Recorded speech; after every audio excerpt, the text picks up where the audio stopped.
welcome back to my channel. Selamat datang kembali di channel YouTube Francisca Sonia Rikianto. Teman-teman bisa panggil aku Sonia. Di channel YouTube ini teman-teman bisa menemukan berbagai konten seputar lifestyle, ide weekend seru, intip karir, dan juga intip study. Buat teman-teman yang belum subscribe, jangan lupa subscribe dulu, karena kedepannya aku masih akan sharing tentang berbagai hal yang pastinya berguna dan bermanfaat buat teman-teman semuanya. Dan kalau misalnya teman-teman belum connect sama aku di Instagram ataupun di TikTok, aku juga ada Instagram dan TikTok @franciscasonia. Kalian boleh banget buat follow. Dan di kesempatan sebelumnya kan aku sempat sharing tentang tips dari aku untuk menghadapi seleksi bakat skolastik LPDP gelombang 1 tahun 2023 yang membuat aku itu bisa one shot atau sekali coba aja itu langsung lolos.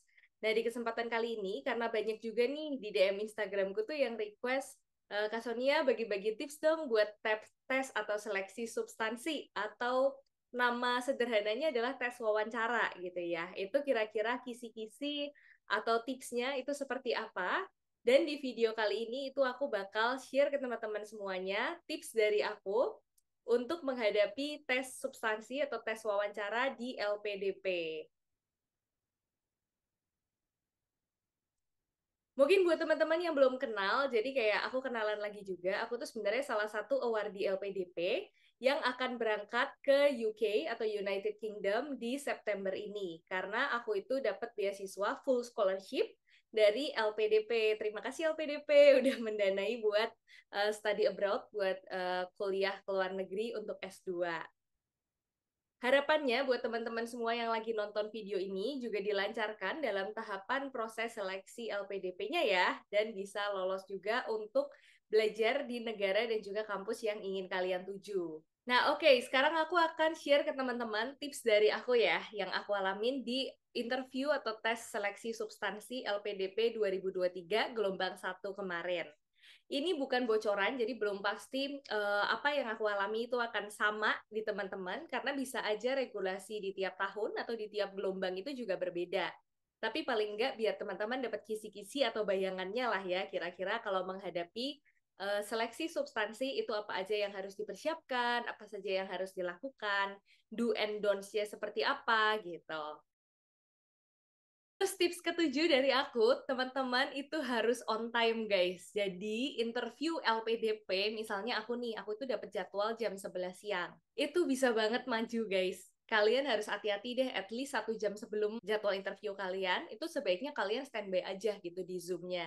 Nanti kalau misalnya interviewernya udah selesai nih, interview kandidat sebelum teman-teman, teman-teman itu pasti dipanggil gitu untuk masuk lebih cepat. Jadi di caseku, aku juga dipanggil untuk masuk lebih cepat. Aku itu kan interview jam 11, tapi aku udah standby dari jam 10-an.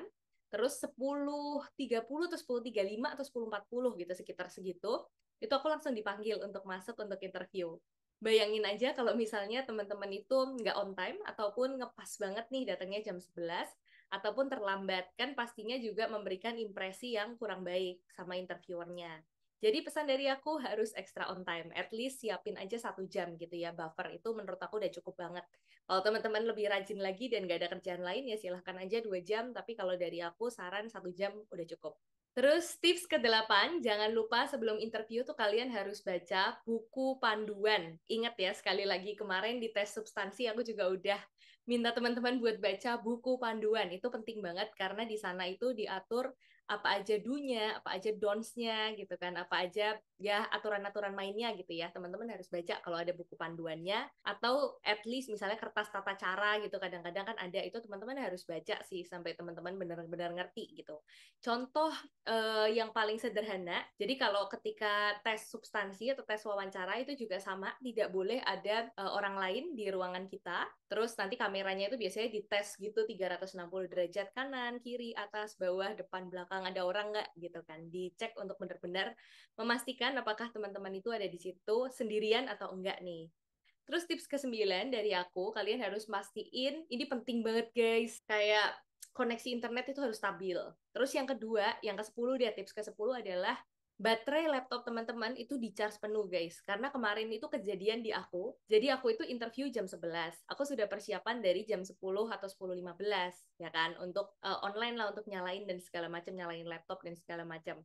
tiba-tiba listrik kosan aku mati gitu kan. Jadi kayak shock gitu, dan matinya itu bener-bener di setengah jam sebelum interview 10.30 guys, kalian bayangin aja. Untung itu aku ada feeling nih, pagi-pagi itu aku penuhin dulu charge laptop aku, jadi waktu siang dipakai itu aman. Tapi akibatnya adalah aku harus ngungsi, jadi aku interview tuh nggak pakai AC, nggak di dalam ruanganku sendiri, tapi aku ngungsi ke loteng, ke lantai atas gitu buat dapet cahaya matahari. Karena kan gelap banget ya kalau misalnya interview dalam kondisi video conference, kameranya nyala, dan nggak ada listrik sama sekali. Kebetulan aku itu tinggal di lantai 1 yang memang nggak ada jendela untuk ke arah mataharinya gitu, jadinya gelap banget gitu kan. Tapi nggak nyaman banget tuh waktu itu, jadi aku interview itu dalam keadaan struggle mode gitu, dalam artian keadaan listrik mati, kerembis, keringetan, udah nggak tahu lagi deh. Tapi untungnya aku masih bisa, puji Tuhannya itu masih bisa interview dengan lancar. Jadi itu pengalaman buat teman-teman, kalian harus pastiin koneksi internet, punya backup juga. Jadi kalau misalnya internet itu sebaiknya misalnya punya 2 jaringan gitu kan. Terus baterai laptop tadi itu penting banget, kalian harus penuhin dulu. Terus tips ke-11 dari aku, kalau untuk pakaian itu sebenarnya ya bebas sopan aja sih, nggak diatur kalian harus pakai apa, pakai jas juga enggak gitu. Tapi kalau menurut aku yang agak aman, ya batik aja sih, batik menurut aku cukup aman gitu ya kalau untuk tes substansi LPDP, karena ya LPDP kan Indonesia, kalau misalnya teman-teman pakai batik means teman-teman itu membawa budaya Indonesia juga nih dari apa yang teman-teman pakai gitu kan. Batik itu nggak berlebihan tapi juga nggak terlalu casual lah ya, nggak kurang formal gitu. Misalnya kalau misalnya teman-teman pakai kaos atau polo shirt yang cuma kaos berkerah aja, itu kan menurut aku kurang kurang formal ya gitu, sopan tapi kurang formal. Jadi kalau batik itu bisa dibilang agak safe gitu, jadi teman-teman kalau misalnya mau pakai batik juga boleh, tapi kalau misalnya enggak juga pakai pakaian yang penting sopan, itu udah cukup banget sih. Terus tips ke-11 dari aku, itu kalau misalnya teman-teman mau interview dan seandainya nih teman-teman udah interview tuh udah dapat offer letter gitu.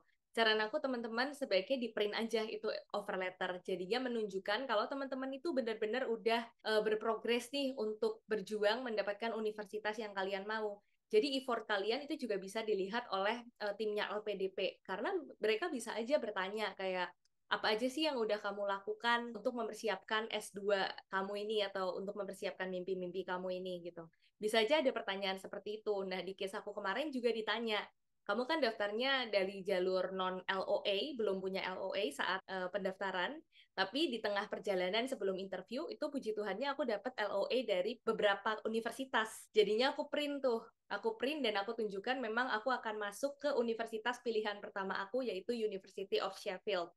Jadi aku tunjukin ke interviewernya, ini aku udah dapat LOA-nya gitu kan. Terus mereka baca gitu, dilihatin beneran gitu kan. Jadi ya itu mungkin sedikit tips yang bisa membantu teman-teman kalau misalnya teman-teman mau menunjukkan nih kira-kira effort teman-teman itu sejauh mana.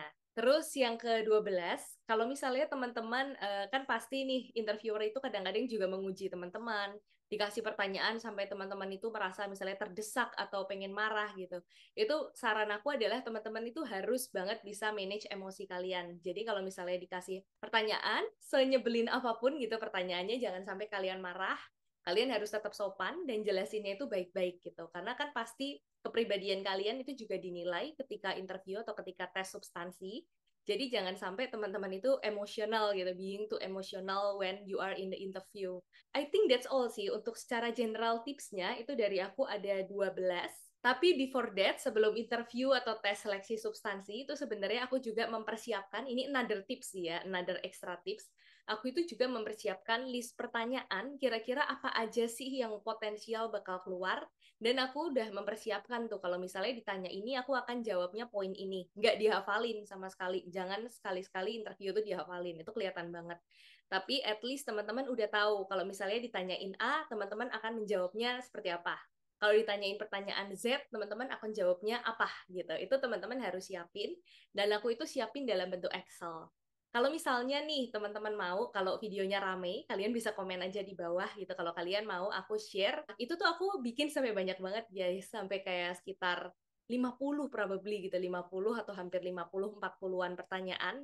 Kalau misalnya teman-teman mau aku share kira-kira list-list pertanyaan yang potensial keluar di interview LPDP, Tapi belum pasti semuanya keluar, cuma di case aku itu setengahnya keluar guys, kayak 21 atau 23 itu keluar. Jadi teman-teman bisa komen di bawah buat nanti aku bikinin video sharing berikutnya tentang seleksi substansi, sekaligus buat teman-teman latihan nih kira-kira contoh pertanyaan yang bisa bakal ditanyain di seleksi substansi LPDP itu seperti apa. Jadi biar teman-teman itu ada bayangan atau ada kira-kira ya ngerti lah gitu kan, seperti apa sih yang akan ditanyain. Tapi aku juga nggak garansi kalau pertanyaan ini tuh bakal keluar, karena ini benar-benar pertanyaan yang aku sendiri buat gitu ya. Aku sendiri buat sebelum interview. Jadi kira-kira potensialnya apa aja nih yang keluar gitu kan. Dan ternyata ya hampir setengahnya keluar gitu kan. Ya, I think that's all guys untuk video kali ini. Thank you guys for watching my video. Jangan lupa buat di-subscribe buat yang belum subscribe. Karena kedepannya aku masih bakal share more tips gitu ya. Dan juga S2 in UK Live. Kalau misalnya teman-teman masih mau nonton di channel YouTube ini. Jangan lupa follow Instagram dan juga TikTok aku juga @franciscasonia. Karena aku juga sering sharing-sharing di sana. Buat teman-teman yang merasa video ini bermanfaat, kalian bisa bantu untuk share video ini ke keluarga atau teman kalian yang membutuhkan informasi-informasi ini ya. I think that's all guys from me. Thank you guys for watching my video. Stay happy, stay healthy, and stay humble. Thank you.